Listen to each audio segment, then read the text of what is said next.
साथियों, स्वागत है एक बार फिर आपका हमारे YouTube चैनल हिंदीवादी पर।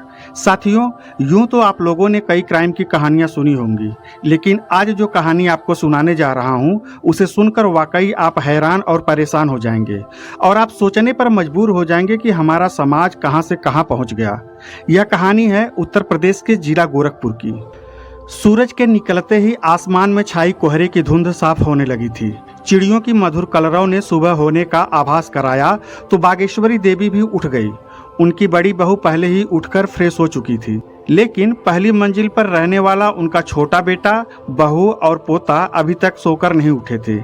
चाय नाश्ते का समय हो गया था, इसके बावजूद वे लोग पहली मंजिल से नीचे नहीं आए थे। एक बार तो बागेश्वरी देवी को लगा कि शायद ठंड होने की वजह से वे उठ न पाए होंगे, लेकिन इतनी देर तक न कभी बेटा ओम प्रकाश सोता था और न पोता शिवा, इसलिए वह परेशान होने लगी। वह उत्तर प्रदेश के गोरखपुर जिले की कोतवाली शाहपुर के मोहल्ला अशोक नगर में रहती थी। मकान की ऊपरी मंजिल पर काम चल रहा था। 8:30 बजते बजते मजदूर काम पर आ गए थे, लेकिन तब तक ऊपर सो रहे लोगों में से कोई भी नहीं उठा था। मजदूर जैसे ही सीढ़ियां चढ़ते हुए प्रथम तल पर पहुंचे, उन्हें कमरे के अंदर से दरवाजे के जोर जोर से थपथपाने और किसी औरत के चिल्लाने की आवाज़ सुनाई पड़ी। एक मजदूर ने जल्दी से दरवाजे की बाहर से लगी सिटकिनी खोल दी। अंदर से घर की छोटी बहू अर्चना तेजी से बाहर निकली और सीधे सामने वाले कमरे की तरफ भागी। उसे इस तरह भागकर कमरे में जाता देखकर मजदूर हैरान रह गए। अर्चना ने जैसे ही दरवाजे पर हाथ रखा, दरवाजा खुल गया। अंदर का दिल दहला देने वाला नजारा देखकर उसके पांव चौखट पर ही जम गए और वह जोर जोर से चीखने और चिल्लाने लगी। उस कमरे में बेड पर ओम प्रकाश की लाश पड़ी थी। फर्श पर खून ही खून फैला था। उन्हीं के बगल में 4 साल के मासूम बेटे शिवा की भी लाश पड़ी थी। दोनों लाशें देखकर ही अर्चना जोर जोर से चीख रही थी। बाप और बेटे की लाशों को देखकर मजदूरों के भी हाथ पांव फूल गए। अर्चना रोती चीखते नीचे सास बागेश्वरी देवी के पास पहुंची। बहू के मुंह से बेटे और पोते की हत्या की बात सुनकर उनका पूरा बदन कांपने लगा। घर में रोना पिटना मच गया। दोनों की आवाजें सुनकर पड़ोसी भी आ गए। जैसे जैसे यह खबर मोहल्ले में फैलती गई, लोग बागेश्वरी देवी के घर इकट्ठा होने लगे। बागेश्वरी देवी की बड़ी बहू ने फोन द्वारा इस घटना की सूचना अपने पति राजकुमार को दे दी। वह उत्तर प्रदेश पुलिस में इंस्पेक्टर थे। छोटे भाई और भतीजे की हत्या की बात सुनकर वह भी सन्न रह गए। उन्होंने कोतवाली शाहपुर के प्रभारी आनंद प्रकाश शुक्ला को फोन द्वारा इस घटना की जानकारी दे दी। इंस्पेक्टर आनंद प्रकाश शुक्ला तुरंत SI Ramkripal Yadav, SI Vimlendra Kumar, constable Santosh Kumar, Ram Vinay Singh, Shivanand Upadhyay और जनार्दन पांडे को साथ लेकर अशोक नगर स्थित राजकुमार यादव के घर पहुंच गए। मृतक ओम प्रकाश यादव के ससुर दीपचंद यादव राज्य के मुख्यमंत्री अखिलेश यादव के पीएसओ थे। उन्हें जब इस घटना की जानकारी मिली तो उन्होंने गोरखपुर रेंज के आईजी पीसी मीणा को फोन किया। इसके बाद तो IG PC Meena, DIG R K Chaturvedi, SSP Lav Kumar, Hemant Kumar Kutiyar, CO Kamal Kishore, crime branch, STF की टीम, डॉग स्क्वाड और फॉरेंसिक टीम वहां पहुंच गई। थोड़ी ही देर में अशोकनगर पुलिस छावनी में तब्दील हो गई। पुलिस ने बड़ी बारीकी से घटनास्थल की जांच की। जिस कमरे में दोनों लाशें पड़ी थी, वहीं बेड के पास खून से सना एक हथौड़ा और एक कूदने वाली रस्सी पड़ी थी। लाशों को देखकर ही लग रहा था कि हत्यारे ने हथौड़े से ओम प्रकाश की हत्या की थी, जबकि उनके बेटे का रस्सी से गला घोंटकर हत्या किया गया था। पुलिस ने दोनों सामानों को कब्जे में ले लिया। सभी को यह बात परेशान कर रही थी कि आखिर बच्चे की हत्या क्यों की गई। पुलिस की नज़र जब कमरे के दरवाजे की सिटकनी पर पड़ी तो दरवाजे पर सिटकनी तोड़ने जैसा कोई निशान नहीं था। देखकर लग रहा था कि किसी ने सिटकनी के पेंच खोलकर उसे फर्श पर रख दिया था। जबकि पूछताछ में अर्चना ने बताया था कि उसके पति अंदर से सिटकिनी बंद करके सोए थे। उसने यह भी कहा था कि लूटपाट का विरोध करने पर लुटेरों ने हथौड़े से उसके पति की हत्या की होगी। उसी समय बच्चा जाग गया होगा, तब पहचाने जाने के डर से उन्होंने बच्चे को भी मार दिया होगा। लूटपाट के दौरान खटपट की आवाज़ सुनकर वह आ न जाए, इसलिए बदमाशों ने उसके कमरे की सिटकिनी बाहर से बंद कर दी थी। अर्चना का बयान पुलिस को कुछ अजीब लग रहा था। बागेश्वरी देवी के बड़े बेटे इंस्पेक्टर राजकुमार भी तब तक वहां पर आ चुके थे। वो भी उस कमरे में गए जहां दोनों लाशें पड़ी थी। उन्होंने भी कमरे का निरीक्षण किया। उन्हें भी साफ लग रहा था कि यह लूट का मामला नहीं है। पुलिस ने घटनास्थल की कार्रवाई पूरी करने के बाद दोनों लाशों को पोस्टमार्टम के लिए भिजवा दिया। मृतक की मां बागेश्वरी देवी की तहरीर पर पुलिस ने अज्ञात के खिलाफ दोनों हत्याओं का मुकदमा दर्ज कर लिया। अब यह मामला एक तो विभागीय था, दूसरे बात मुख्यमंत्री तक पहुंच चुकी थी। इसलिए उसी दिन शाम को IG PC Meena, SSP Lav Kumar, SP Hemant Kutiyar, SP crime branch के माणिक चंद्र और सीओ कैंट थाने के कमल किशोर को बुलाकर विचार विमर्श करने के साथ इस केस का जल्द से जल्द खुलासा करने के निर्देश दिए। एसएसपी लव कुमार के निर्देश पर थाना प्रभारी आनंद प्रकाश शुक्ला ने सबसे पहले मृतक ओम प्रकाश और उनकी पत्नी अर्चना के मोबाइल नंबरों की कॉल डिटेल्स निकलवाई। ओम प्रकाश की कॉल डिटेल से तो कुछ खास नहीं मिला, लेकिन अर्चना के कॉल डिटेल चौंकाने वाली थी। रात 12:30 बजे से 1:30 बजे के बीच उसने एक नंबर पर कई बार फोन किए थे। जांच में पता चला कि वह नंबर फिरोजाबाद जिले के स्वामी नगर के रहने वाले अजय कुमार यादव का था और उसके फोन की लोकेशन दोपहर के बाद से लेकर उस समय तक गोरखपुर की ही थी। यही नहीं, इसके पहले भी उस नंबर पर अर्चना की दिन में कई बार लंबी लंबी बातें होती रहती थी। अब सारा माजरा पुलिस की समझ में आ गया था। अर्चना शक के दायरे में आ गई थी, लेकिन पुलिस ने इस बात का एहसास किसी को नहीं होने दिया। अजय कुमार गोरखपुर में ही था, लेकिन पुलिस के पास उसका कोई फोटो नहीं था जिससे वह उसे पहचान सके। अब अजय कुमार के फोटो के लिए पुलिस ने सोशल साइट फेसबुक खंगाली तो उसमें उसका फोटो मिल गया, लेकिन फेसबुक पर पड़े उसके फोटो को देखकर एक बार पुलिस को भी झटका लगा, क्योंकि एक फोटो में वह समाजवादी पार्टी के सुप्रीमो मुलायम सिंह यादव के साथ बैठक में था, तो दूसरे फोटो में मुख्यमंत्री अखिलेश यादव के साथ हाथ मिला रहा था। उन्होंने यह बात एसएसपी लव कुमार को बताई तो उन्होंने कहा कि स्थितियों से साफ लगता है कि इन हत्याओं में उसी का हाथ है, इसलिए उसे तुरंत गिरफ्तार करो, देर होने पर वह हाथ से निकल जाएगा। मोबाइल की लोकेशन से पुलिस को पता चल गया कि अजय कुमार बस अड्डे पर है। पुलिस को फोटो भी मिल गया था, इसलिए 22 जनवरी की सुबह पुलिस ने बस अड्डे को घेर लिया। बस अड्डे पर भारी मात्रा में पुलिस बल देखकर अजय ने भागने की कोशिश की, लेकिन वह भाग नहीं सका। पुलिस उसे पकड़कर सीधे शाहपुर कोतवाली ले आई। अजय कुमार के पकड़े जाने की सूचना मिलते ही एसएसपी लव कुमार और एसपी हेमंत कुटियार थाने आ गए। अजय ने खुद को समाजवादी पार्टी का नेता बताते हुए बिना वजह थाने लाए जाने पर रौब तो खूब झाड़ा, लेकिन जब उसके सामने कॉल डिटेल्स रखी गई तो उसकी सारी हेकड़ी निकल गई। तब रुआसी आवाज में हाथ जोड़कर उसने पुलिस अधिकारियों के सामने गिड़गिड़ाते हुए कहा, सर, मुझसे बहुत बड़ी गलती हो गई। अर्चना की बातों में आकर मुझसे यह अपराध हो गया।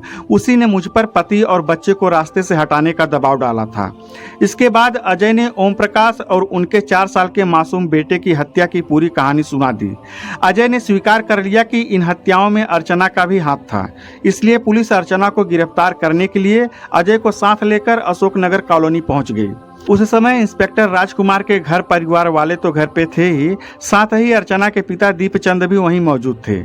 अर्चना को पुलिस अधिकारी पूछताछ के बहाने लॉन में लेकर आए, जहां अजय कुमार खड़ा था। अजय को पुलिस हिरासत में देखकर अर्चना का चेहरा सफेद पड़ गया। अजय को देखकर अर्चना समझ गई कि उसका खेल खत्म हो गया है। अब उसके सामने अपना अपराध स्वीकार करने के अलावा कोई दूसरा उपाय नहीं है। इससे पहले कि उससे पुलिस कुछ पूछती, उसने खुद ही कह दिया, हाँ, मैंने ही अजय के साथ मिलकर पति और बेटे की हत्या की है। मुझे इसका कोई मलाल भी नहीं है। अर्चना के मुंह से निकले इन शब्दों को सुनकर वहां खड़े लोग दंग रह गए। बेटी की करतूत पर दीपचंद तो गस्त खाकर गिर गए और बेहोश हो गए। अब पुलिस ने अर्चना को गिरफ्तार कर लिया। इसके बाद एसएसपी लव कुमार ने पुलिस लाइंस में प्रेस वार्ता आयोजित कर अर्चना और अजय को पत्रकारों के सामने पेश किया, तो दोनों ने अपना अपराध स्वीकार करते हुए ओम प्रकाश और उनके 4 साल के बेटे की हत्या के पीछे की पूरी कहानी सुना दी। इस दोहरे हत्याकांड की जो कहानी सामने आई वह कुछ इस प्रकार थी। उत्तर प्रदेश के जिला गाजीपुर के थाना जमनिया के खलील चक डढ़नी के रहने वाले भोलानाथ यादव का 5 लोगों का छोटा सा परिवार था। उन 5 लोगों में 2 तो वह पति पत्नी थे, बाकी 2 बेटे राजकुमार व ओम प्रकाश और 1 बेटी प्रमीला थी। भोलानाथ साधन संपन्न किसान थे, इसलिए अपने बच्चों को बेहतर शिक्षा दिलाई। पढ़ लिख कर बड़ा बेटा राजकुमार यादव उत्तर प्रदेश पुलिस में सब इंस्पेक्टर हो गया, तो दूसरा बेटा ओम प्रकाश यादव आंखों का डॉक्टर बन गया। पिता की मौत के बाद राजकुमार ने पूरे परिवार को अपने साथ रख लिया था। उनकी पोस्टिंग जब गोरखपुर हुई तो वहां किराए पर रहते हुए उन्होंने कोतवाली शाहपुर के अंतर्गत बसारतपुर की पॉस कॉलोनी अशोकनगर में जमीन खरीदकर अपना मकान बनवा लिया। राजकुमार की शादी हो चुकी थी। ओम प्रकाश ने नेत्र परीक्षा का डिप्लोमा कर लिया तो उनकी भी शादी सिंगापुर में हो गई। शादी के बाद ओम प्रकाश पत्नी को सिंगापुर से गोरखपुर ले आए। पत्नी को गोरखपुर में अच्छा नहीं लगा तो 6 महीने बाद ही वह सिंगापुर वापस लौट गई। उसने ओम प्रकाश को भी वहां आने को कहा, लेकिन ओम प्रकाश घर परिवार छोड़कर जाना नहीं चाहते थे, इसलिए उन्होंने मना कर दिया। दोनों ही अपनी अपनी जिद पर अड़े थे। इसी जिद ने उनके बीच तलाक करा दिया। इसके बाद सन 2009 में 34 साल के ओम प्रकाश की दूसरी शादी लखनऊ के रहने वाले पीएससी के कंपनी कमांडर दीपचंद यादव की बड़ी बेटी अर्चना से हो गई। उस समय अर्चना 19 साल की थी। उनकी 2 बेटियों में अर्चना बड़ी थी। वह पढ़ी लिखी और खूबसूरत तो थी ही, स्वच्छंद स्वभाव की भी थी। अकेली घूमना, दोस्ती करना और महंगे मोबाइल फोन रखना उसे अच्छा लगता था। यह प्रवृत्ति उसकी शादी के बाद भी बनी रही। खूबसूरत अर्चना को पाकर ओम प्रकाश खुश थे। करीब साल भर बाद उनके घर एक बेटा पैदा हुआ तो पति पत्नी ने प्यार से उसका नाम नितिन रखा। घर में सभी उसे प्यार से शिवा कहते थे। इस तरह ओम प्रकाश का घर खुशियों से भर गया। ओम प्रकाश जिस मकान में परिवार के साथ रहते थे वह उनके बड़े भाई राजकुमार यादव का था। वह भी भाई की तरह अपनी मेहनत की कमाई से एक घर बनाना चाहते थे जिसे वह अपना कह सके। अपने सपनों का महल खड़ा करने के लिए उन्होंने जी तोड़ मेहनत की। आखिर उनकी मेहनत सफल हुई और उन्होंने थाना गुलहरिया के मुगलहा में जमीन खरीदकर सुंदर सा अपना एक मकान बनवा लिया। कुछ समय बाद उनके बेटे नितिन उर्फ शिवा का जन्मदिन था।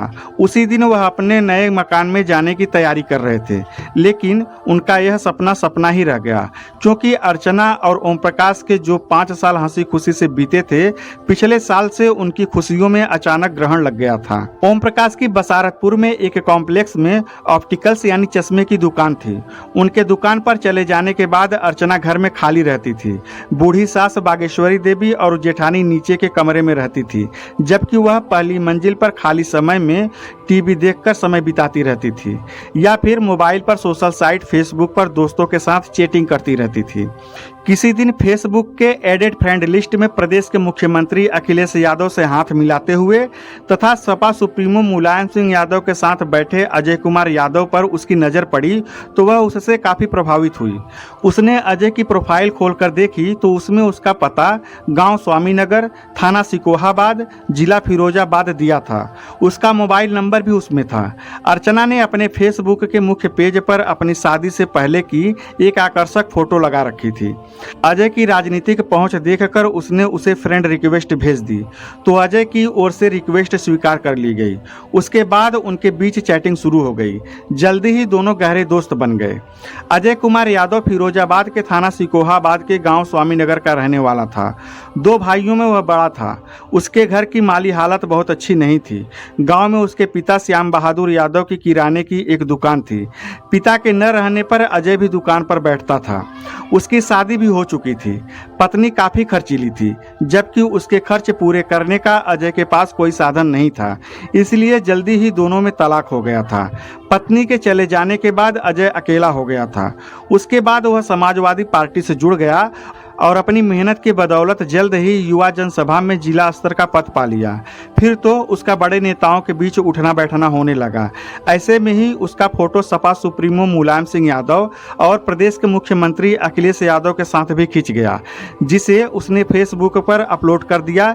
इस फोटो को काफ़ी लोगों ने लाइक भी किया था। इसी दौरान अजय ने दूसरी शादी कर ली।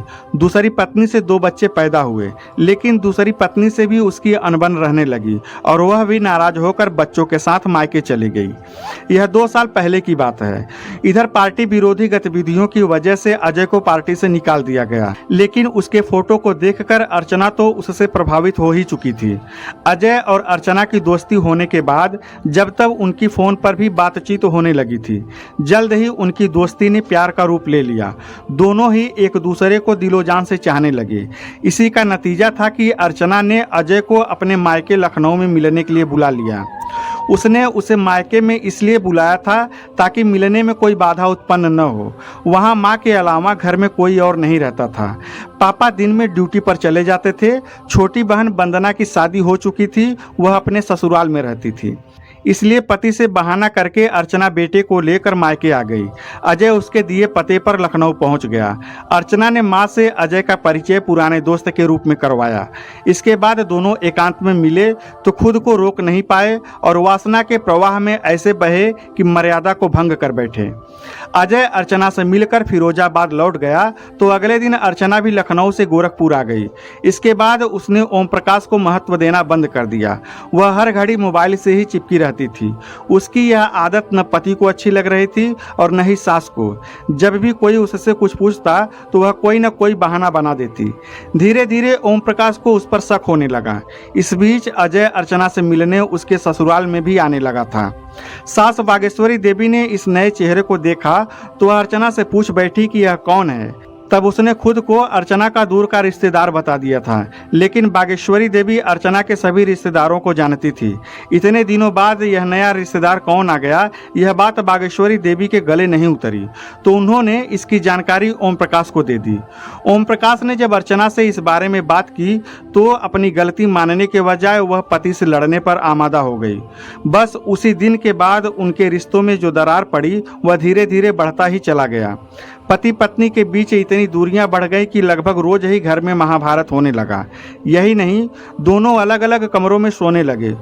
ओम प्रकाश नितिन को लेकर सोता था जबकि अर्चना दूसरे कमरे में अकेली सोती थी। एक तरह से जब अर्चना के लिए उसका पति उसके प्रेम में रोड़ा बन रहा था, रोज रोज के झगड़े से वह ऊब चुकी थी। इसी का नतीजा यह था कि उसने पति को रास्ते से हटाने के लिए अजय से बात की।